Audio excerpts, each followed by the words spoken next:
ကြားစားတာကိုခုနှစ်ရက်လောက်ပဲဖြစ်ဖြစ်လုံးဝရက်လိုက်ရင်ဘယ်လိုဖြစ်လာမလဲဆိုတာမတောက်တော့ဘူးကြားလုံးမစားတော့ဘူးအချို့မှန်သမျှကိုရှောင်လိုက်တယ်ဒါဆိုရင်ခန္ဓာကိုယ်ကတင်ထင်ထားတာတဲ့အများကြီးမြန်မြန်ပြောင်းလဲသွားပါလိမ့်မယ်တရချင်းစလီဘယ်လိုဖြစ်လာမလဲဆိုတာဆက်ကြည့်အောင်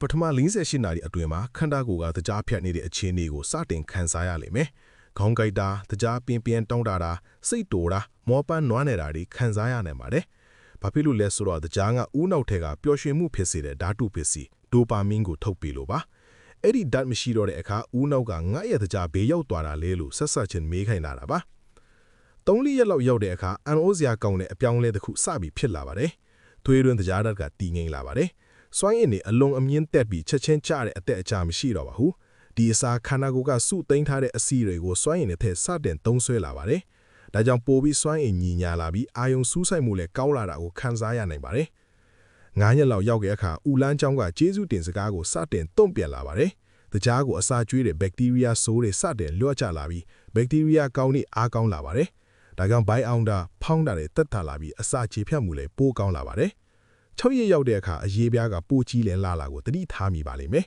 ။တကြားလျှော့လိုက်တာကခန္ဓာကိုယ်တွင်ရောင်ရမ်းမှုကိုလျှော့ချပေးလို့ပါ။ညဘက်အိတ်တဲ့အခါမှာလည်းပိုအဆူကြီးလာပြီးနိုးလိုက်ရင်လန်းဆန်းတာကိုခံစားရနိုင်ပါတယ်။9ရက်ပြည့်သွားတဲ့အခါခန္ဓာကိုယ်ကလုံးဝကိုခံစားမှုအသစ်ဖြစ်သွားပါတယ်။တကြားတောင်းတတဲ့စိတ်ကကျဆင်းလာပြီးစွမ်းအင်ကတည်ငြိမ်လာပါတယ်။ဦးနောက်ကပိုထက်မြက်လာပါတယ်။ပြီးတော့ခန္ဓာကိုယ်ကတကြားတက်လိုက်ကြားလိုက်ရဲ့ကျွန်တော်အခက်ကနေလွတ်မြောက်သွားပါပြီ။ဒီတော့တကယ်မိခုံးက